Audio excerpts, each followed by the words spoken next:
수험생 여러분 안녕하십니까. 공단계에서 건축구조와 건축계획을 강의하고 있는 안남식교수입니다. 자, 이번 시간에는 2021년 국가직 9급 건축계획에 대한 문제풀이를 진행하도록 하겠습니다. 자, 국가직 9급 같은 경우에 전체적으로 출제 경향을 한번 보면은요, 지금 1편 강론부터 건축사 건축환경 제가 구분을 해놨고요. 앞에 보시면 출제 문항수가 제일 앞에 있는 숫자가 이번에 국가직 9급 2021년 국가직 9급에 출제된 문항수고요. 괄호 안에 있는 두 개가 2020년 지방직 국가직의 출제 문항입니다. 보시면 거의 비슷비슷하죠. 한국사 서현건축사가 작년에는 3문제씩 나왔는데 2문제가 한 문제 줄었고, 이건 비슷하고 여기서 원래 3문제씩 나왔는데 법규가 하나 더 늘어났다는 거, 요것만 좀 차이가 있고 대부분이 다 비슷한 거고, 건축 설비에서 4문제씩이 이제 솔리드하게 나오기 시작했습니다. 2019년까지 건축 설비가 보통 한 문제 내지 2문제가 출제가 됐었는데, 이게 4문제씩 확실하게 이제 굳어졌다는 걸 알 수가 있겠죠. 건축 설비를 공부하기 힘들어 하시는 분들 많은데 절대 포기하시면 안 되는 거죠. 자, 그럼 문제를 풀어보도록 하겠습니다. 자, 문제 풀기 전에 먼저 제 이 해설 특강이 거의 처음이신 분들을 대상으로 해서 간단하게 설명을 드리면, 여기는 책형을 제가 설명을 드린 거고요. 가책형, 나책형, A책형, B책형 이런 식으로 해서 책형을 설명을 드리고, 괄호 안에 있는 게 요 난이도입니다. 처음에 나오는 게 난이도. 난이도가 제가 생각하는 난이도가 아니라 선정위원이 이 정도로 뭐 출제가 했을 거다라는 거가 따로 있지만, 여러분들이 그냥 수강생 입장에서 느꼈을 난이도를 여기다가 적어 놨습니다. 그래서 지금 페이지는 2021년 국가직 9급이 4월 17일 날 시행이 됐기 때문에 보통 2022년 교재가 아직 출간 전이라 2021년 교재에 페이지를 적어 놨습니다. 2021년 대비 교재를 갖고 계신 분은 이걸 참고를 하시고, 혹시 2022년을 갖고 계시면 뭐 그 언저리 뭐 10페이지 15페이지 언저리 왔다 갔다 있겠죠. 참고를 하시면 될 것 같습니다. 어쨌든 요게 난이도 교재 페이지 이렇게 보시면 되고요. 첫 번째 문제부터 먼저 갑니다. 호텔 건축 계획에 대한 설명으로 옳지 않은 것 갑니다. 자, 1번에 보시면 직원용 출입구는 관리상 가급적 여러 개를 설치한다. 여기서 보시면 이게 관리상이라는 단어가 나오게 되는데, 관리상 하면 여기도 관리상이 있죠. 자, 관리상은 당연히 한 개수가 훨씬 더 좋은 거죠. 관리상 가급적 여러 개를 한다? 여러 개가 될 리가 없죠.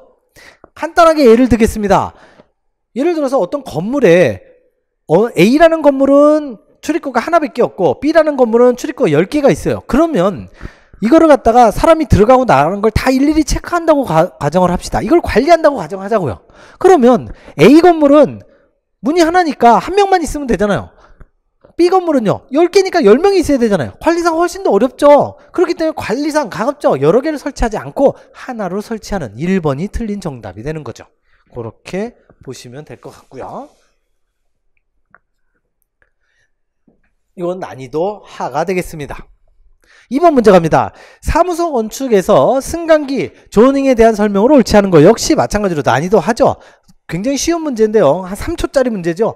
더블데크. 자, 더블이라는 게 뭡니까? 요즘 여러분들 유행하는 이 영화 대사 있잖아요. 묻고 더블로 가. 묻고 더블로 가는 게 2배로 간다는 거잖아요. 2배나 하여튼 지금 기존의 기준에 곱하기 2로 한다는 건데, 그렇다면 더블이라는 건 무조건 2나 2배가 나와야 되는데, 단층형 승강기 될 리가 없죠. 복층형이죠. 2층형 또는 복층형 이렇게 나와야 되는 1번이 틀린 정답이 됩니다. 나머지는 뭐 별로 어려운 내용이 아니고요. 3번으로 가도록 하겠습니다. 역시 난이도 한데요.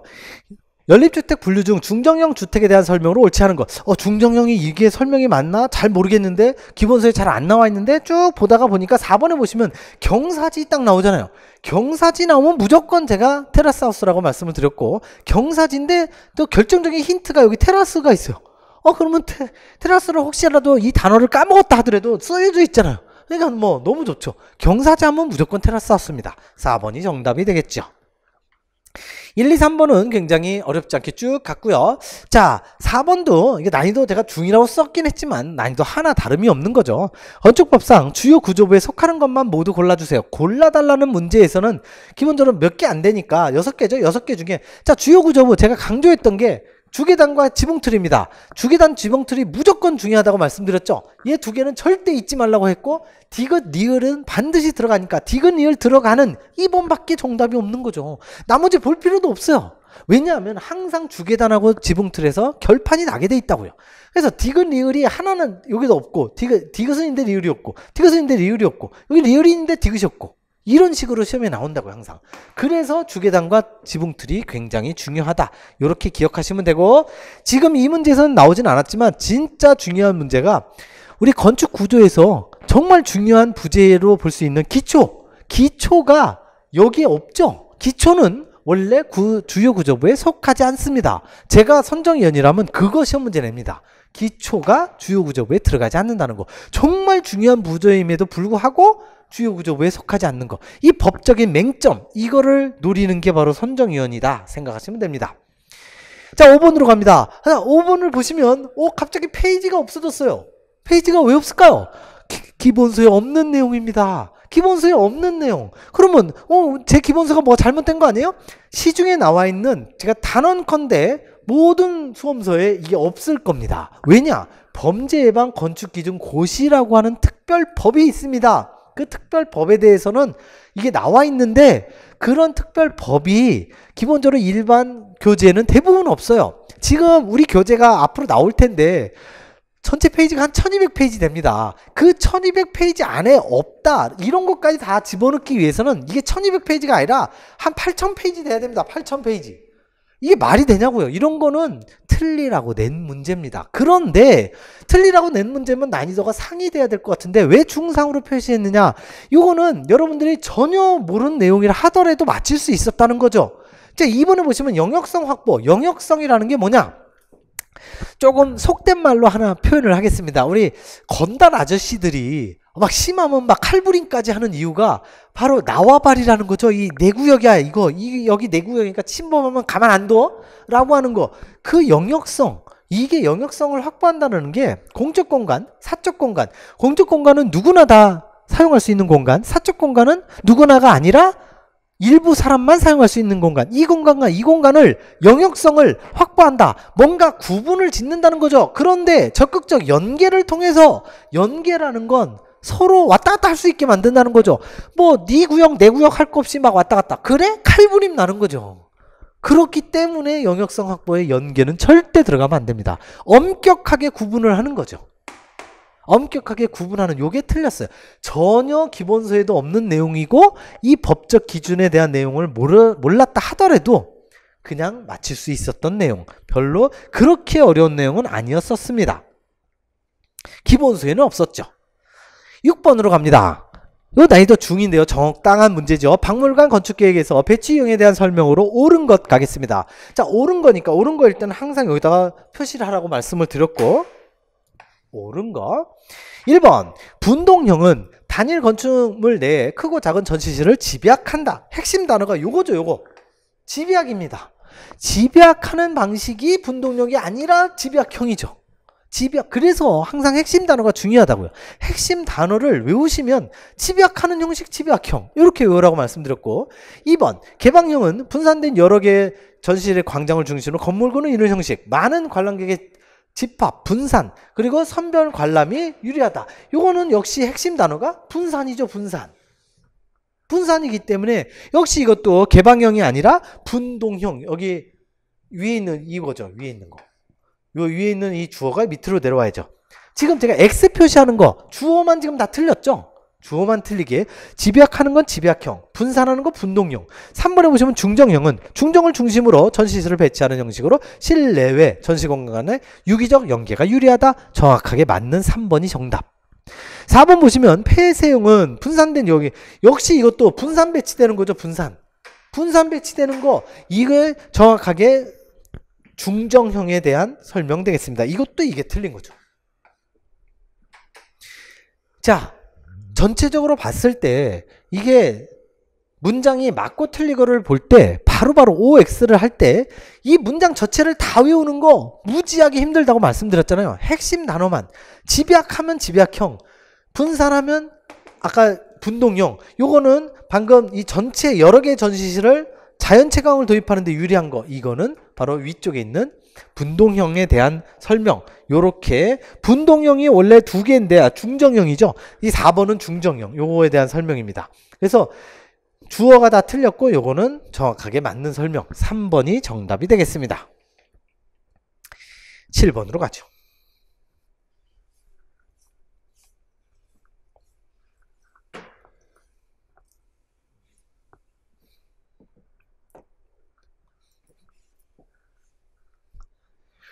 자, 7번 수격작용에 대한 설명으로 옳지 않은 것 가겠습니다. 역시 교재에 그대로 나와 있던 내용이고요.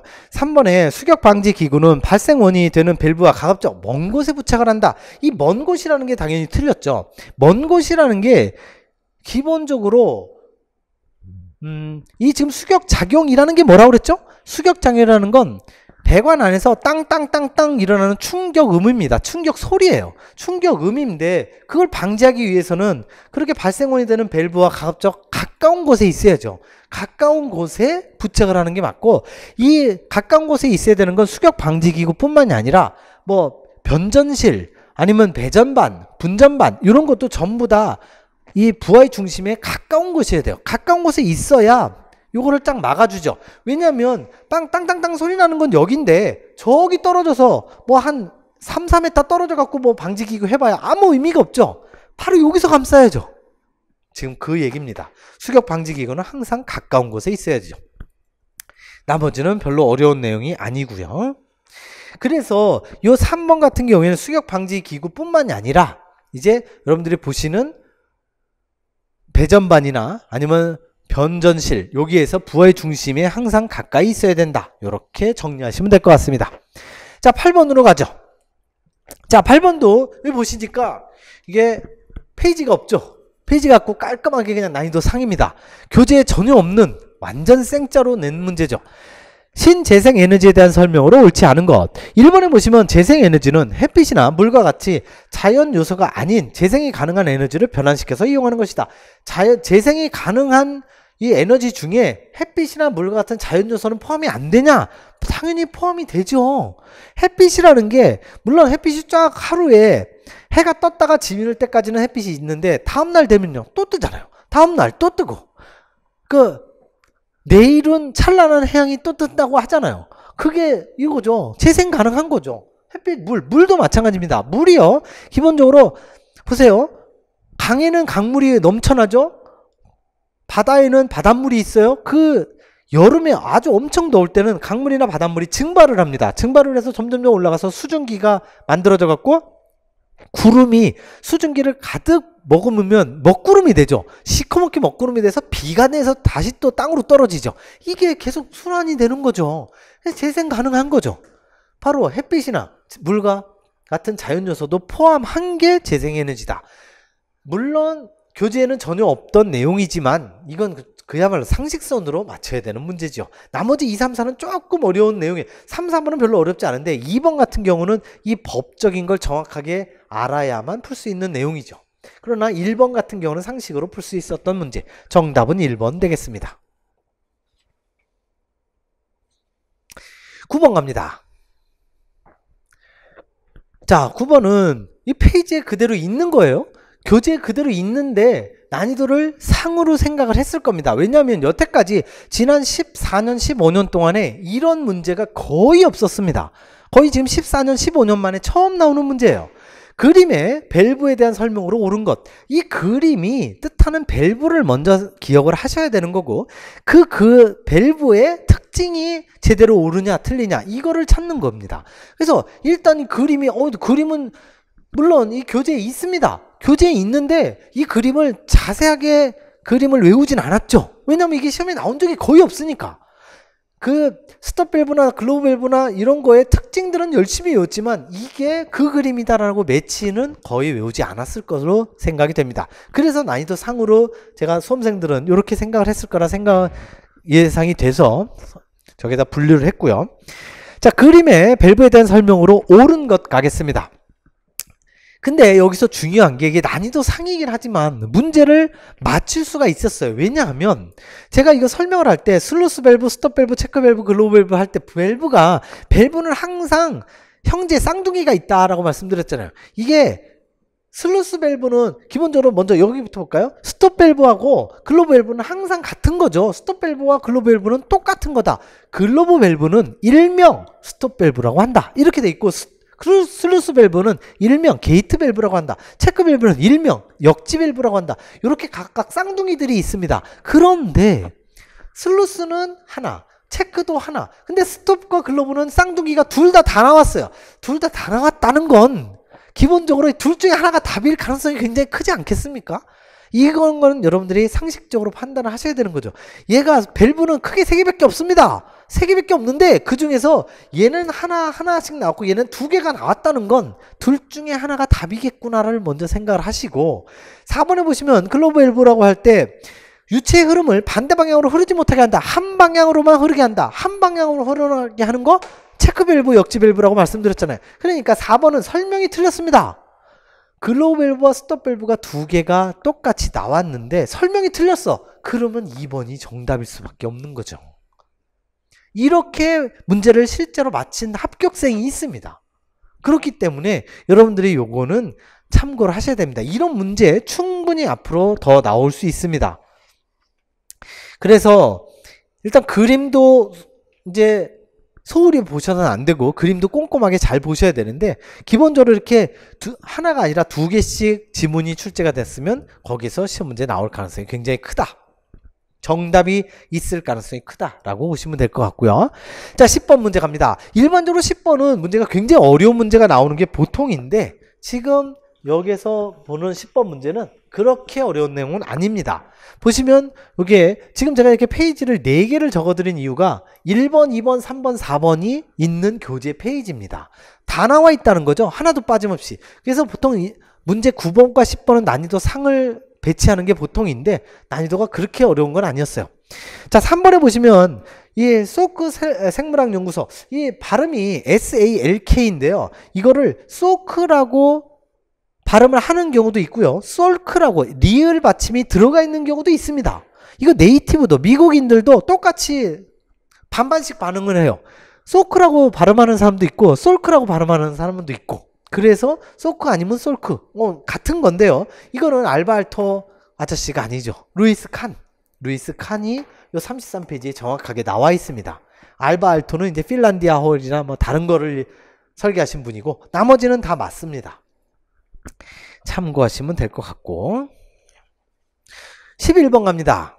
11번에서는 역시 우리가 보통 이거 제가 기본이론 시간에 이제 OT 시간에도 설명드리겠지만 공무원 시험에서 항상 앞에 1, 2번은 쉬운 거 난이도 하, 9, 10번은 난이도 상, 11, 12는 또 난이도 하로 배치를 합니다.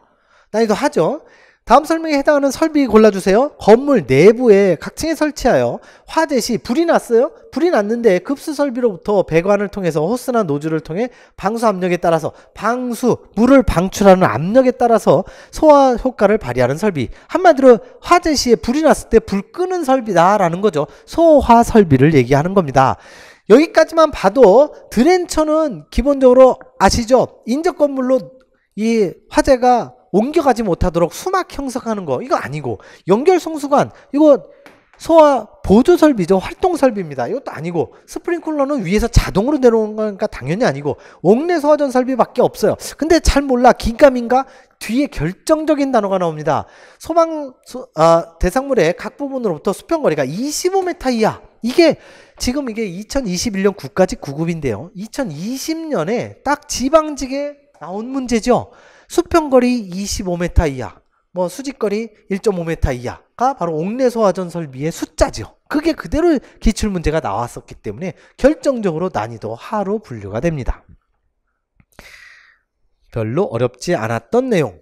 자, 12번도 역시 아주 쉬운 내용 되겠습니다. 난이도 한데요. 다음에서 설명하는 도시계획과는 자, 꼭지가 3개입니다. 무조건 첫 번째 꼭지에서 맞출 수 있으면 제일 좋은데요. 도시와 농촌의 관계에서 서로의 장점을 결합한 도시를 주장하였다. 아직까진 잘 모르겠어.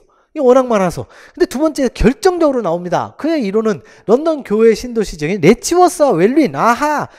에베네저 하워드죠. 에베네저 하워드의 내일의 전원도시. 세 번째 꼭지까지 절대 가시면 안 됩니다. 레치워스 웰윈에서 바로 나와주셔야 되는 거죠. 페루의 근린주구, 페드의 새로운 수도시, 가르니에는 거의 없고요. 그렇게 정리하시면 될 것 같고, 정답은 1번. 13번 갑니다. 자연형 태양열 시스템 중 부착 온실 방식에 대한 설명으로 옳지 않은 것. 난이도 중인데요.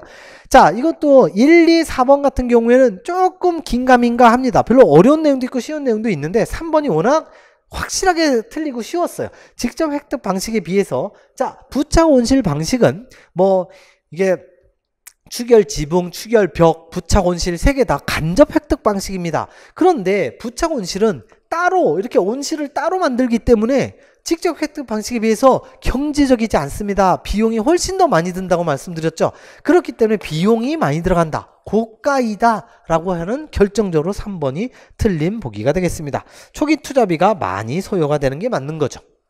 14번 갑니다. 학교 운영 방식에 대한 설명으로 옳은 것 가겠습니다. 난이도 중이고요.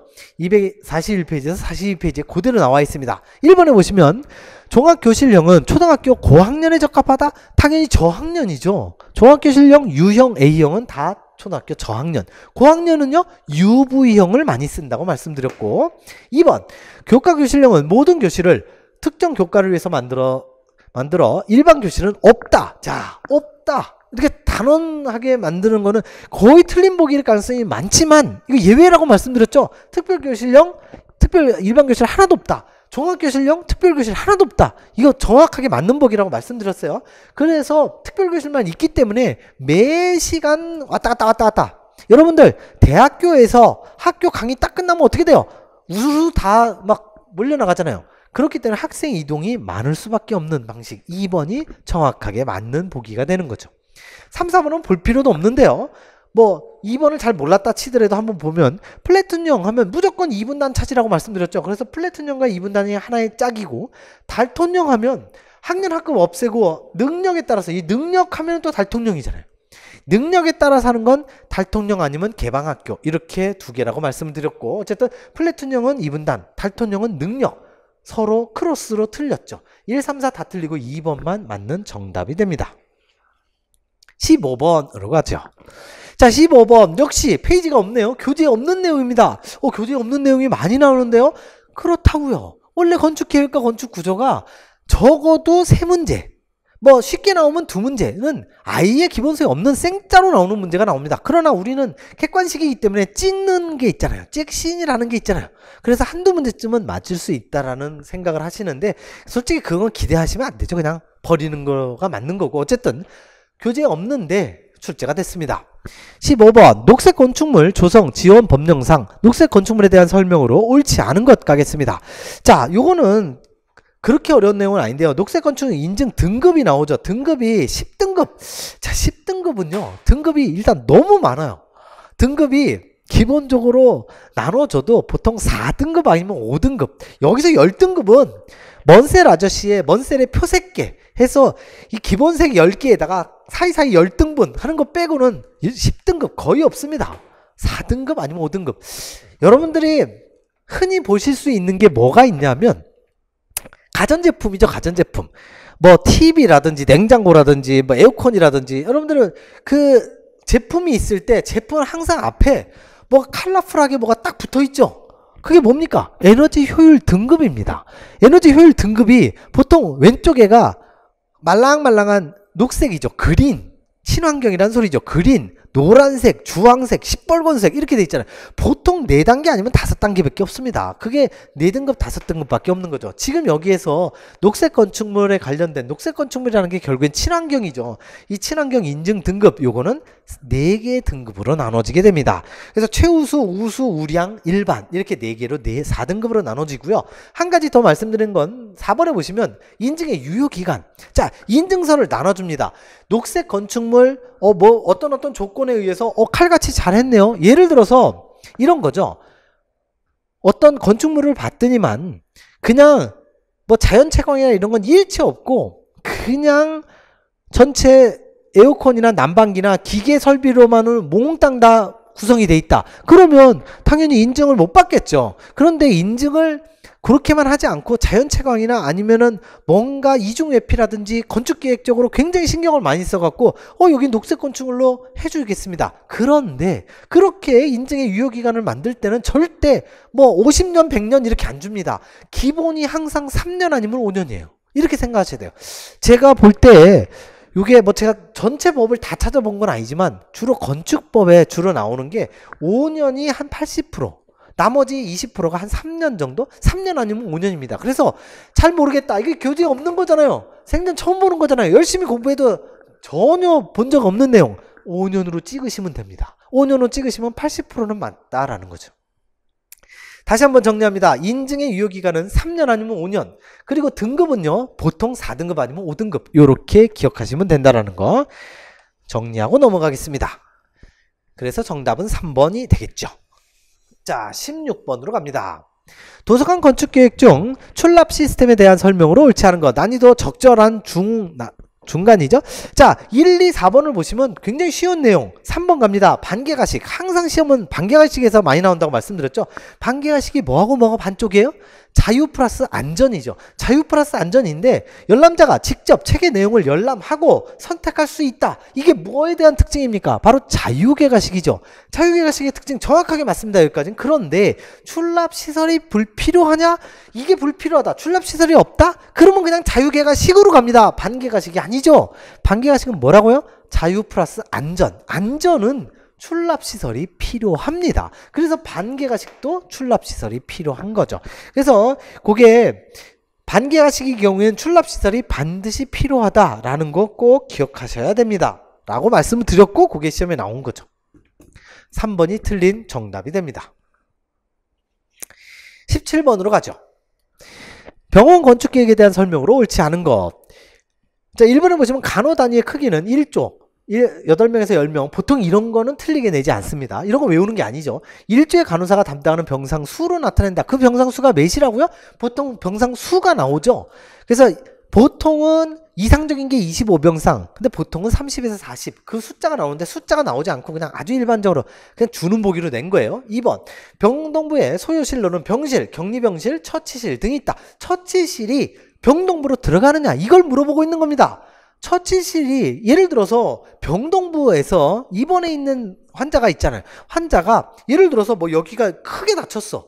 뭐 외과야, 정형외과야, 크게 다쳤어. 그러면 거기다가 뭐 뭔가 소독약을 바르고 무슨 뭐 병원에 연고 같은 걸 발라주고서 뭐 근데 그게 간단하게 그냥 침대에 살 수 있는 게 아니라 처치실에서 하고 다시 병동부로 왔다 갔다 하려면 동선이 길면 거리가 길면 안 되잖아요. 그래서 바로 병동부에 붙어서 있습니다. 처치실은 병동부가 정확하게 맞죠.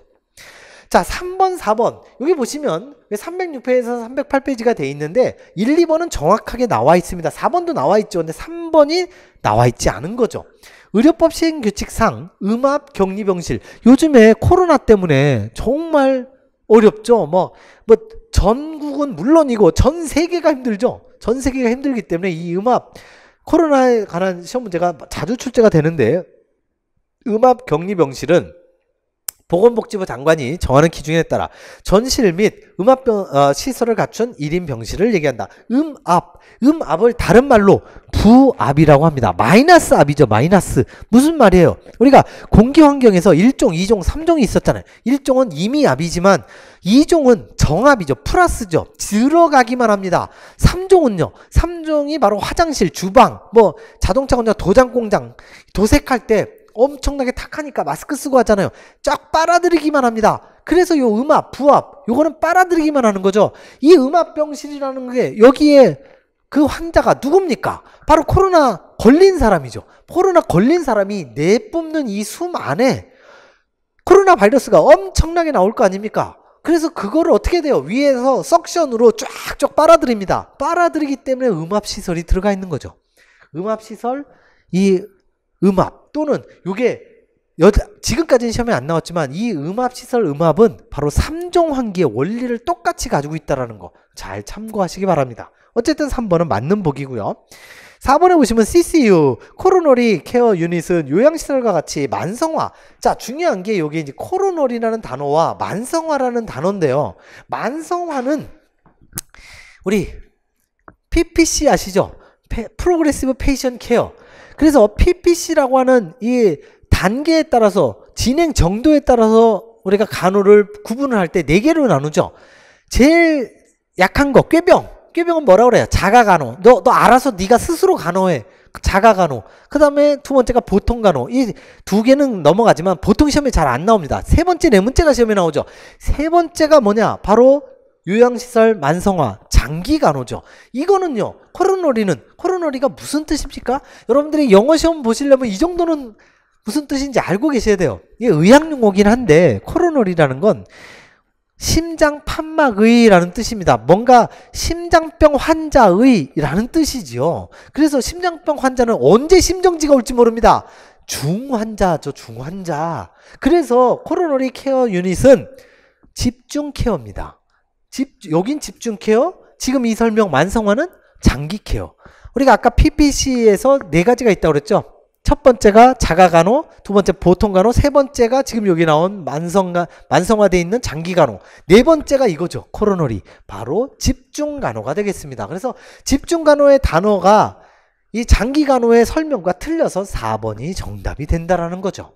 그대로 나와 있던 내용이지만 조금 만만치 않은 내용이었습니다. 왜냐하면 3번이 전혀 모르는 내용이 나왔기 때문에. 1, 2번은 좀 쉬운 내용, 4번도 할만한 내용. 근데 3번이 전혀 모르는 처음 내용이 나왔기 때문에 조금 난이도가 있었다고 생각하실 수도 있습니다.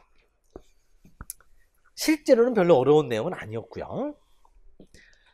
자, 18번 가도록 하겠습니다. 건축과 조명에 대한 설명을 옳은 것만 모두 골라주세요. 자, 기역, 니은, 디귿, 리을 4개나 주어졌습니다. 4개 중에 옳은 거 고를 때는 고르라는 문제 할 때 항상 제가 문제 그냥 바로 기억으로 들어가지 말고 지문부터 먼저 뭐라고 그랬죠? 1번에 2개, 2번에 2개, 3번에 2개, 4번에 2개. 아, 주어진 건 4개인데 옳은 거는 2개씩 밖에 없구나. 그렇다면 2개가 반드시 틀렸다는 소리구나. 그걸 먼저 인지를 하시고 기억을 가셔야 됩니다. 왜냐? 제가 조금 이따 풀어드리겠지만 기역, 니은, 디귿, 리을을 다 푸시잖아요. 다 끝까지 보고 답을 내면 건축계획은 좋은 점수를 받을 수 있지만 영어에서 구조에서 꽈락 난다고요. 그걸 막아야 됩니다. 그걸 막기 위해선 어떻게 해서든지 리을 4개를 다 보시면 안 됩니다. 보시기 전에 답을 내야 돼요. 해보죠. 조명이 건축물과 일체가 되는 조명 방식으로 건축물의 일부가 광원의 역할을 한다. 바로 건축과 조명의 정확한 정의죠. 뭐 별로 어렵지 않은 기역은 동그라미. 자, 기역이 동그라미가 되는 순간 여기서 중요한 거. 기역이 동그라미입니다. 니은으로 넘어가세요가 아니죠. 니은으로 넘어가지 말고 바로 보기로 내려가야 됩니다. 기역이 없는 거 다 탈락. 1번, 2번은 있지만 3번, 4번이 없잖아요. 그래서 탈락. 그러면 기역 1번과 2번 중에 답이 있는데 1번에는 니은, 2번에는 디귿. 니은과 디귿 중에 하나만 보고 답을 낼 수 있다는 거죠. 니은이 맞으면 1번이 정답, 니은이 틀리면 2번이 정답. 그리고 다음 문제를 빨리 가셔야 됩니다. 그렇지 않으면 영어나 구조에서 꽈락 난다고요. 그거를 반드시 공부를 열심히 하셔서 시간을 세이브하는 쪽으로 공부를 하셔야지 이거 천천히 보다 보면 나중에 시간 택도 없이 부족해갖고 마크도 못하고 찍고 넘어간다고요. 아, 나는 열심히 공부했는데 시간이 부족했어. 여러분이 공부를 덜 하신 거죠. 제가 말씀드린 대로 칼같이 하셔야 됩니다. 이 방법대로. 2번 갑니다. 다운라이트 조명은 광원을 천장. 자, 여기에서 중요한 게 다운라이트의 제목과 반사광입니다. 반사광. 반사광은 다인라이트가 아니라고 말씀을 드렸어요. 반사광 하면 무조건 코브라이트입니다. 여기 밑에 나오죠. 리을. 코브라이트가 바로 반사광입니다. 그래서 주어바꿔치기 한 거죠. 니은 탈락. 정답은 2번. 디귿 리을 안 보고 바로 다음 문제로 가셔야 됩니다. 이게 정석이에요. 디귿 리을을 보신다? 이미 합격권하고는 거리가 멉니다. 그렇게 생각을 하시면 됩니다. 디귿 갑니다. 광천장 조명은 천장면의 확산 투과성. 여기서도 중요한 단어가 광천장과 확산 투과성이죠. 확산과 투과를 같이 하게 되는 패널을 사용하는 게 광천장. 정확하게 맞습니다. 그래서 기역 디귿이 답인 거죠. 리은은 왜 틀렸냐? 코브라이트 아까 얘기했잖아요. 코브라이트는 반사광. 천장면에 루버를 설치한다. 자, 천장과 루버라는 단어가 다 나왔어요. 너무 쉬운 문제입니다. 이거 뭡니까? 리을은 바로 루버 천장 조명입니다.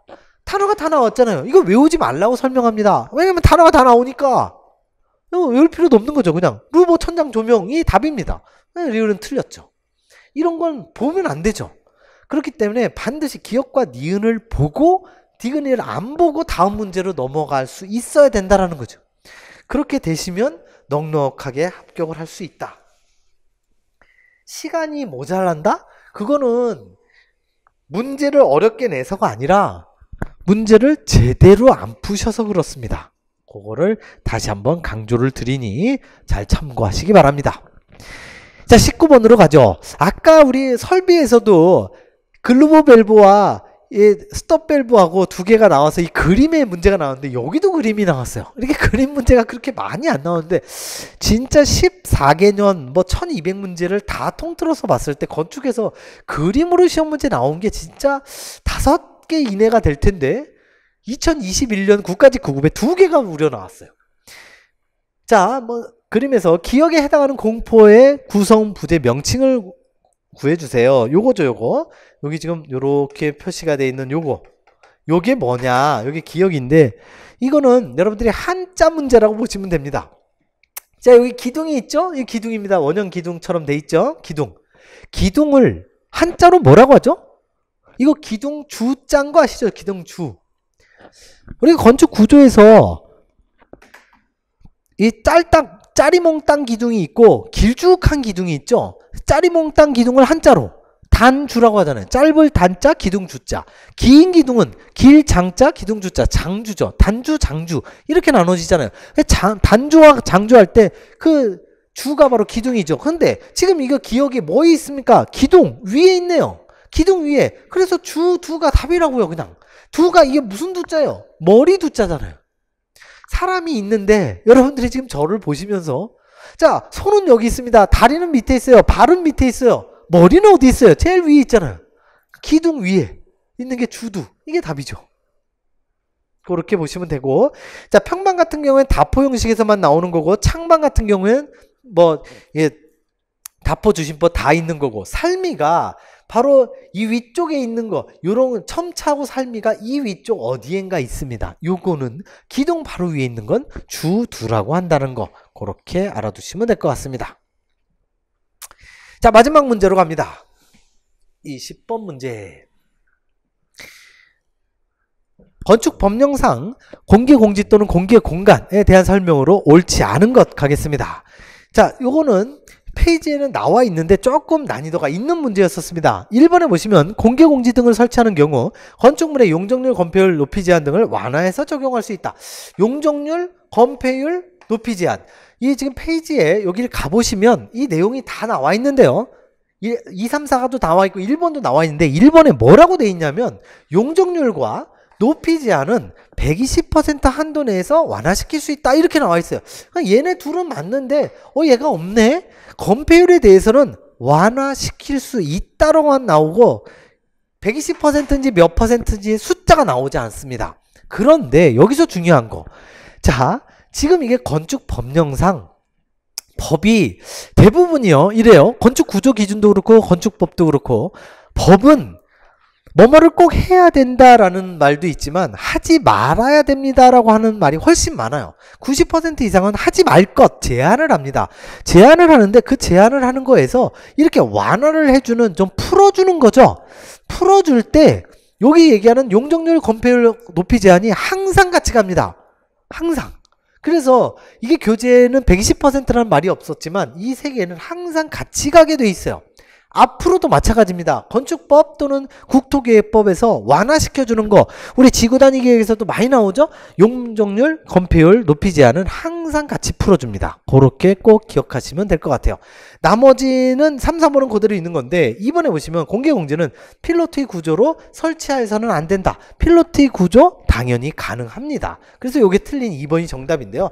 필로티가 뭐냐면 아시겠지만 우리 비전공자들은 잘 모르실 수 있으니 건물이 1층서부터 쭉 해서 올라가는 것이 아니라 올라갔다 친다 하더라도 거기에서 1층에 있는 건물을 싹 빼버린 겁니다. 그래서 1층에는 기둥만 보여요. 기둥만 보이면 안에 빈 공간이 생기죠. 이 빈 공간을 바로 필로티라고 하는데, 이렇게 공개공지, 한마디로 휴게 공간, 공개 공간은 필로티로 해서 빈 공간을 해도 괜찮다라는 거죠. 이게 필로티 구조가 치명적으로 안 좋은 게 있습니다. 내진에도 안 좋고 화재에도 굉장히 안 좋아요. 일종의 아궁이 역할을 하죠. 땔감 역할을 합니다. 그래서 우리가 보통 장작 패갖고 이렇게 모아놓고 모닥불 필 때 이 모닥불이 좀 활활 타오르기 위해서는 부채를 밑에 부분에다 이렇게 부채를 우리가 바람을 밀어넣죠. 그 바람이 바로 이 빈 공간인 필로티 형태로 들어가서 화재가 더 활활 타게 하는 안 좋은 영향이 있을 수가 있죠. 그래서 필로티라는 게 우리 방화라든지 또는 내진에는 안 좋지만 공기 공간은 전혀 상관없습니다. 그래서 이 필로티를 구조로 설치해서는 안 된다는 말이 방화나 내진에서는 이 말이 꼭 들어갑니다. 그런데 공기 공진은 가능하다라는 거죠. 그래서 2번이 틀린 거고 나머지는 전부 다 맞는 보기가 되겠습니다. 자, 이렇게 해서 전체로 20문제를 다 풀어봤는데요. 2021년 국가직 9급 건축계획에 이 문제 난이도라든지 전체적인 총평을 해보겠습니다. 전체적인 총평을 해보면 2020년에 비해서 문제가 좀 쉬워졌다기보다 정상적인 난이도로 나오게 됐습니다. 그래서 아마 이번에도 지방직 9급도 정상적으로 나오지 않을까 예상이 되는데요. 정상적이라 하면 2021년 국가직 같은 경우에는 좀 지엽적인 거 전혀 없던 내용, 이상한 내용이 굉장히 많았어요. 지금 이 문제는요, 국가직 9급은 제가 다 표시를 해드렸잖아요. 교재 페이지를. 교재 페이지가 없는 게 4문제가 있었습니다. 없는 게 4문제, 3문제 정도, 없는 게 원래는 4문제인데 4문제 중에 1문제 정도는 영역성 확보라는 문제는 충분히 맞힐 수 있었고 3문제 정도가 이제 전혀 모르고 이거를 아예 공부를 열심히 기본서를 하셨다 하더라도 맞출 수 없었던 내용이 꽤 가능성이 있는데 3개 중에 하나 정도 맞는다고 보면 대충 이 건축 계획은 한 90점에서 95점 정도가 만점이라고 보시면 될 것 같습니다. 그래서 여러분들이 만약 맞으신 점수가 85점, 90점 정도다. 그러면 거의 만점에 가까운 점수다 라고 보시면 될 것 같습니다. 자, 이렇게 해서 2021년 건축계획 국가직 9급의 문제풀이를 20문제 모두 마치도록 하겠습니다. 수고 많으셨습니다.